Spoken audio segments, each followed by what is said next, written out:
Watching You would be a perfect one to talk about that.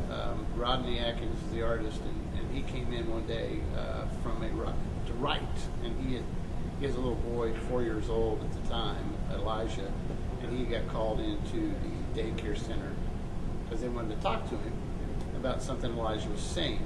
And so we were kind of joking, saying, gosh, he got called into the principal's office at 4 years old, you know. And Rod had a song called If You're Going Through Hell that was out at that time, and Elijah was kind of saying, hell, hell. He would say it in line when he's standing to go to the bathroom and stuff. And the teacher was just saying, we probably don't want him just saying that. And so Rod was like, I want him to understand the sentiment of the song, but I don't want him just saying that. So he had to go in and meet with him. And I, at that point, just said, well, he's just watching you, man. He's doing what you do. And at that point, it was he and I and Steve Dean, another great friend, co-writer. And Rodney looked and said, we need to write that.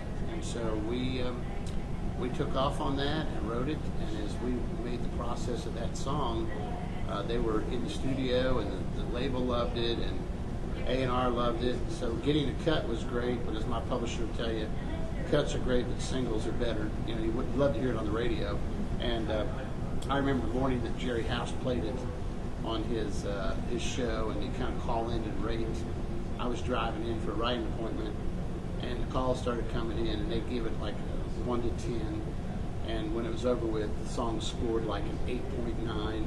And Jerry goes, "Oh, this is going to be a hit." And you're thinking, "Yeah, you know." And but hearing it on the radio that first time was just really rewarding. You go, "Okay, all the things that we talked about, the moments that because that was a 2 or 3 co-write session before we got to that. We didn't just write that in a day." But it was real rewarding to know that Rodney wanted to take that message and sing it to his audience.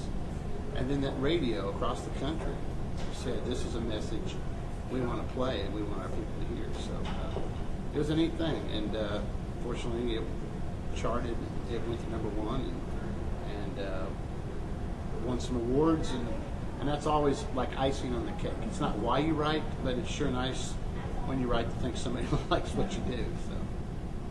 Well, I think we all, when I go to a concert and to an artist, I want to hear them play the songs I've heard on the radio because those are the ones that I'm excited about. I want to sing along with or whatever. And I remember going to a Bob Seger show, and he came out for the first 45 minutes. He was just hit after hit after hit after hit. The crowd was on their feet going crazy. And then he went, I'm going to sing a couple new songs that no one's heard. And, and the crowd kind of went to the bathroom, went and bought hot dogs, whatever it was. So, I understand that. I was like, I want to hear the familiar. I love that. Now, the cool thing about songwriters is when you understand that, oh, wow, that song that I heard so-and-so sing on the radio, they wrote that.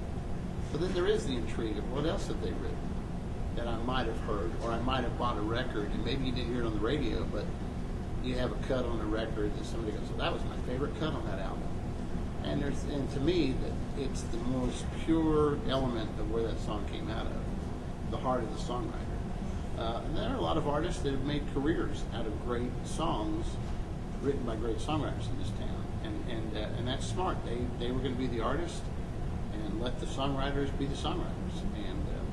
And that's a neat thing when I got a Neil McCoy cut or a Trace Atkins cut, one of those artists that they don't really write, and they're going to put 10 songs on their record, and they want yours to be one of them, and you realize how many songs they sifted through to get to those 10, it's a real honor, and you feel like, okay, this guy, for how many weeks of the year he's going to go out on tour, is going to sing that every night.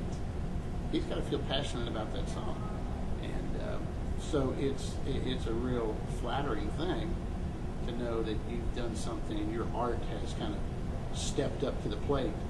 And so as the general public out there, it's the interest of going, well, wow, that's cool. I get more people will sing out and they'll go, what? I thought the artist wrote that song. And occasionally we write with the artist, but sometimes it's just a song I wrote with some writer buddies of mine that the artist recorded. And it kind of adds to the intrigue factor of people going, well, I want to hear what else they did.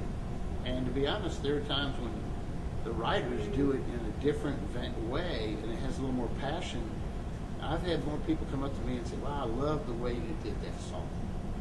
And I'm like, I'm not a great singer, not like so-and-so. And they go, yeah, but I felt the passion there, or I felt the honesty, and it wasn't overproduced or way too slick or whatever. So I think there's a lot of that. I think people like the vulnerability and the honesty that comes with the songwriter sitting down with the guitar on a stool, nothing else, stripped down, going, here it is.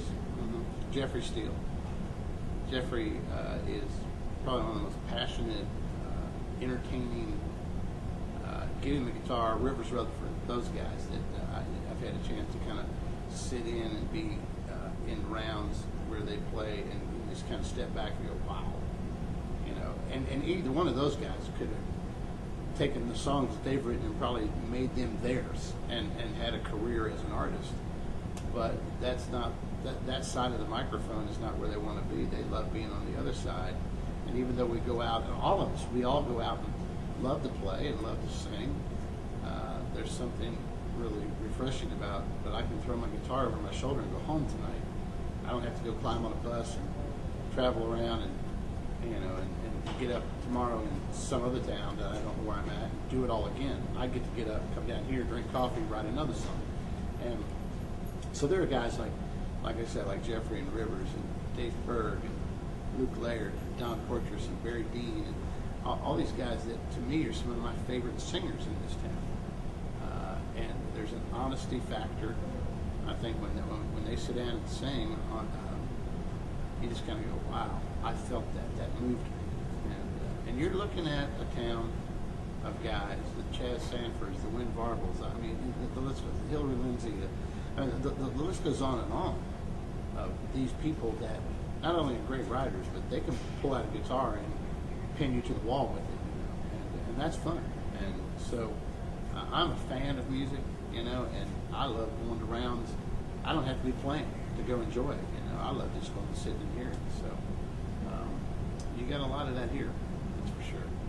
So it's not that they aren't capable of performing well; it's that they chose to take a different path. I toured for 15 years, and there came a point where if I saw the inside of a bus again, I think I'd run in traffic or something. You know, it was like, you know, I've seen it, and I appreciated the opportunity. I loved it when I was doing it, but it was kind of a turn. It was like a switch went off. It's like, okay, I have more fun now writing for somebody else and then playing around town somewhere, or you know, I occasionally travel. We'll get on a plane, fly in, guitar over your shoulder, fly back.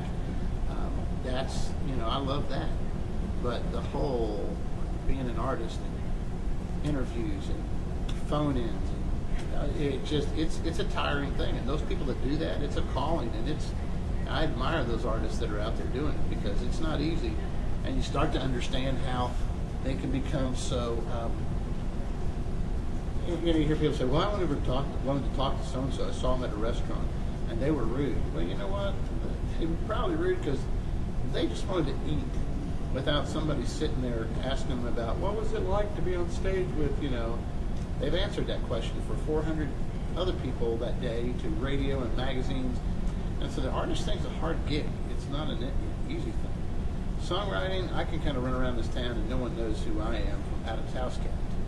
Until you pull out a guitar and you sing something, and then they go, oh, you're that guy. You know, yeah, okay, that's cool. And I don't mind that at all. Matter of fact, it's kind of enjoyable.